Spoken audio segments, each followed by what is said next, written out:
ശ്രീരാമന്റെ ചിത്രമുള്ള പേപ്പർ പ്ലേറ്റിൽ ചിക്കൻ ബിരിയാണി പൊതിഞ്ഞാൽ എങ്ങനെയിരിക്കും? ഹൈന്ദവ വിശ്വാസികൾക്ക് ആർക്കും അത് സഹിക്കാൻ പറ്റുന്ന കാര്യമല്ല. എന്നാൽ ശ്രീരാമന്റെ ചിത്രം പതിച്ച പേപ്പർ പ്ലേറ്റിൽ ബിരിയാണി വിളമ്പിയ ഹോട്ടലുടമയെ കസ്റ്റഡിയിലെടുത്തിരിക്കുകയാണ് പോലീസ്. സംഭവം എവിടെയല്ല, വടക്കു പടിഞ്ഞാറൻ ദില്ലിയിലെ ജഹാംഗീർപുരിയിലുള്ള ഒരു ഹോട്ടലിലാണ് ഈ സംഭവം ഉണ്ടായത്. ബിരിയാണി കൊടുക്കുന്ന ഡിസ്പോസിബിൾ പ്ലേറ്റിൽ ശ്രീരാമന്റെ ചിത്രം വന്നതോടെയാണ് പ്രശ്നങ്ങൾ തുടങ്ങിയത്. ഒരു ഫാക്ടറിയിൽ നിന്നാണ് അത്ര ഈ ഹോട്ടൽ ഉടമ 1000 പ്ലേറ്റുകൾ വാങ്ങിയത്. അതിൽ ചിലതിൽ മാത്രമാണ് ശ്രീരാമന്റെ ചിത്രം ഉണ്ടായിരുന്നത്. അതുകൊണ്ട് തന്നെ ഉടമ ഇക്കാര്യം ശ്രദ്ധിച്ചിരുന്നില്ല എന്നവർ പറയുന്നു. പേപ്പർ പ്ലേറ്റ് ഉണ്ടാക്കാൻ ഉപയോഗിച്ച പേപ്പറിലുള്ള ചിത്രമാണ് ഇത് എന്ന് വ്യക്തമായതോടെയാണ് ഉടമയെ വിട്ടയച്ചത്. ശ്രീരാമന്റേതെന്ന് മാത്രമല്ല, ഒരു മതവും വിശ്വസിക്കുന്ന ഒരു ആരാധനാമൂർത്തിയുടെ ചിത്രം ഒന്നും ദുരുപയോഗം ചെയ്യാൻ പാടില്ല. അങ്ങനെ വിശ്വസിക്കുന്നവരാണ് നമ്മുടെ നാട്ടിൽ അധികവും. പക്ഷേ ഇത്തരത്തിൽ ഹിന്ദുവിന് നേരെ, ഹിന്ദുവിൻ്റെ ആരാധനാമൂർത്തിക്ക് നേരെ ഇത്തരത്തിലുള്ള ഇടപെടലുകൾ പലയിടത്തും നടക്കുന്നുണ്ട് എന്നതാണ് വാസ്തവം. രാമായണ അൺറാവൽഡ് എന്ന പുസ്തകത്തിൽ ഉപയോഗിച്ച ചിത്രമാണ് പ്ലേറ്റിൽ അച്ചടിച്ചു വന്നത്. ഈ പുസ്തകത്തിൻ്റേത് ഉൾപ്പെടെയുള്ള പേപ്പറുകളാണ് പ്ലേറ്റ് നിർമ്മിക്കാനായി ഉപയോഗിച്ചത് എന്നാണ് ഉദ്യോഗസ്ഥർക്ക് മനസ്സിലായത്. ഹോട്ടലിന് മുന്നിൽ പ്രാദേശിക ഹിന്ദു സംഘടനകളുടെ നേതൃത്വത്തിൽ പ്രതിഷേധം നടന്നിരുന്നു. അതിന് പിന്നാലെയാണ് പോലീസിന് ഫോൺ കോൾ വന്നതും അവർ സ്ഥലത്തെത്തിയതും. പിന്നാലെ കടയിലുണ്ടായിരുന്ന പ്ലേറ്റുകൾ പരിശോധിച്ചു. വിശദമായ അന്വേഷണം നടത്താം എന്ന പോലീസിന്റെ ഉറപ്പ് ലഭിച്ചതോടെയാണ് പ്രതിഷേധക്കാർ കടയുടെ മുന്നിൽ നിന്നും പിരിഞ്ഞുപോയത്. കടയിൽ വിരലിൽ എണ്ണാവുന്ന പ്ലേറ്റുകളിൽ മാത്രമാണ് അത്രേ ശ്രീരാമന്റെ ചിത്രം കണ്ടെത്തിയത്. അതിൽ ചിലത് ഉപയോഗിച്ചതാണ്. ഹോട്ടലുടമ ഇക്കാര്യം അറിഞ്ഞിരുന്നില്ല. Delhi north west DCP Jitendra Meena അറിയിച്ചതാണ് ഈ വസ്തുത. എന്നാൽ പോലീസ് ഹോട്ടലിലെത്തി പരിശോധന നടത്തുന്നതിന്റെ ചിത്രം സമൂഹ മാധ്യമങ്ങളിൽ വൈറലായി. സംഭവവുമായി ബന്ധപ്പെട്ട് പോലീസ് കേസ് രജിസ്റ്റർ ചെയ്തിട്ടില്ല എന്നാണ് അറിയാൻ സാധിക്കുന്നത്.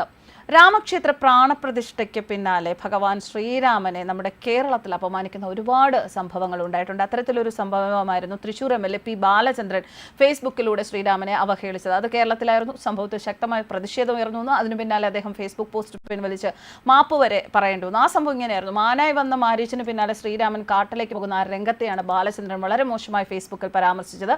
രാമൻ സാധുവായിരുന്നു, കാലിൽ ആണി ഉള്ളതുകൊണ്ട് എടുത്തുചാട്ടക്കാരനായിരുന്നില്ല. ഒരു ദിവസം ലക്ഷ്മണൻ ഇറച്ചിയും പൊറോട്ടയും കൊണ്ടുവന്നു. ചേട്ടത്തി അത് വിളമ്പി. അപ്പോൾ ഒരു മാൻ അതുവഴി വന്നു. സീത പറഞ്ഞു, രാമേട്ട അതിനെ കറിവെച്ചു തരണം. രാമൻ അതിൻ്റെ പിറകെ ഓടി. മാൻ മാരിയപ്പൻ എന്ന ഒടിയനായിരുന്നു. മാൻ രാമനെ വട്ടം കറക്കി വഴിതെറ്റിച്ചു. ലക്ഷ്മണൻ ഇറച്ചു തിന്ന കൈ നക്കിയിരിക്കുകയാണ്. ഇങ്ങനെയൊക്കെ ആയിരുന്നു ആ ഫേസ്ബുക്ക് പോസ്റ്റിനെതിരെ ശക്തമായ പ്രതിഷേധവുമായി വിശ്വാസികൾ ഉൾപ്പെടെ രംഗത്തെത്തി. വിമർശനം ശക്തമായതോടെ MLA ഫേസ്ബുക്ക് പ്രൊഫൈൽ തന്നെ ലോക്ക് ചെയ്തു. അതിന് പിന്നാലെ മാപ്പും പറഞ്ഞു. എന്തായാലും ഇങ്ങനെയുള്ള നിരവധി സംഭവങ്ങൾ നമുക്ക് പല ഭാഗത്തു നിന്നും, കേരളത്തിൽ നിന്നും മാത്രമല്ല പല ഭാഗത്തു നിന്നും, രാജ്യത്തിൻ്റെ പല ഭാഗത്തു നിന്നും ഇതുപോലെ ഉണ്ടാകാറുണ്ട്. ഇതിൻ്റെ പേരിൽ ആരും വിഷമിക്കരുത്, നിർവ്യാജം ഖേദം രേഖപ്പെടുത്തുന്നു എന്നൊക്കെ അദ്ദേഹം പറഞ്ഞിരുന്നുവെങ്കിലും ശ്രീരാമനെ അപമാനിക്കുന്നതിലൂടെ ഹിന്ദുവിനെ വേദനിപ്പിക്കാൻ ശ്രമിക്കുന്ന ഒരുപാട് ആളുകൾ ചുറ്റുമുണ്ട്.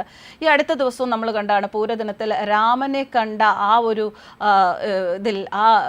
രാമനെ കണ്ടിട്ട് ഹാലിളകിയവർ ഒരുപാട് പേരുണ്ട്. രാംലല്ലയും രാമക്ഷേത്രവും കുടമാറ്റത്തിൽ ഉയർത്തിയതിനാലായിരുന്നു രാത്രിയിൽ പോലീസിന്റെ അനാവശ്യ ഇടപെടൽ ഉണ്ടായതെന്ന ആരോപണങ്ങളുണ്ടായി.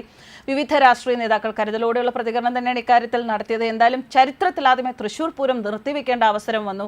അതെല്ലാം രാംലല്ലയായിരുന്നു ഒരു കാരണം. ശരിക്കും ശ്രീരാമൻ എന്ന് പറയുന്ന ആ ഒരു ആരാധനാമൂർത്തിയോട്, ആ ആരാധനാമൂർത്തിയെ ഒന്ന് ചൊറിയുമ്പോൾ ഹിന്ദുവിന് വേദനിക്കുമെന്നുള്ളത് അറിയാവുന്നത് കൊണ്ട് തന്നെയാണ് പലയിടത്തും രാജ്യത്തിൻ്റെ പല ഭാഗത്തായാലും ഇതിൽ ഇങ്ങനെയുള്ള സംഭവങ്ങൾ ഒറ്റപ്പെട്ടും അല്ലാതെയും ഒക്കെ ആവർത്തിച്ചു വരുന്നത് എന്നാണ് പറയുന്നത്. എന്തൊക്കെയായാലും ഇവിടെ പറയാനുള്ളൊരു സംഭവം, ഏത് മതത്തിൻ്റെതായാലും ഒരാളുടെയും ആരാധനാമൂർത്തിയെ ഒരു തരത്തിലും അവഹേളിക്കുകയോ അപമാനിക്കുകയോ ആ രീതിയിലുള്ള ഒരു പോസ്റ്റ് ഇടുകയോ അതൊന്നും ഒരിക്കലും ശരിയായ ഒരു രീതിയിൽ, എതിർപ്പുകളും നമുക്ക് ഒരാളുടെ അഭിപ്രായ വ്യത്യാസങ്ങളും വിശ്വാസങ്ങളോടുള്ള വ്യത്യാസങ്ങളും ഒക്കെ ഉണ്ടാകും. പക്ഷേ അതൊന്നും ഒരാളെ വേദനിപ്പിക്കാൻ ഉള്ളതാകരുത്. നമ്മൾ നമ്മുടെ ആചാരങ്ങൾ, ഒരു മതം ആ മതത്തിലെ ആചാരങ്ങൾ ബഹുമാനിക്കുന്നതിലൂടെ തന്നെ മറ്റൊരാൾക്കും അവരുടെ മതത്തിനെ ആരാധിക്കാനും ബഹുമാനിക്കാനും ഒക്കെയുള്ള അവകാശമുണ്ട് എന്ന് മനസ്സിലാക്കുന്നിടത്താണ് നമ്മളെല്ലാവരും നല്ല മനുഷ്യന്മാർ ആയി മാറുന്നത്. അങ്ങനെ എല്ലാവരും ഉണ്ടാകട്ടെ എന്ന് നമുക്ക് ആഗ്രഹിക്കാം. രാംലല്ലയായാലും നബിയായാലും കൃഷ്ണനായാലും ക്രിസ്തുവായാലും എല്ലാം ഒരു വിശ്വാസത്തിൽ അധിഷ്ഠിതമാണ്, അല്ലെങ്കിൽ ഒരു പ്രപഞ്ചശക്തിയാണ് എന്ന് വിശ്വസിച്ചു കഴിഞ്ഞാൽ ഇതൊന്നും നമ്മളെ ഒരു കാലത്തും അവഹേളിപ്പിക്കേണ്ട വിഷയങ്ങളായി നമ്മുടെ ഒന്നും മുന്നിൽ വരികയില്ല എന്നതാണ് വാസ്തവം. ന്യൂസ് ഡെസ്ക് കർമ്മ ന്യൂസ്.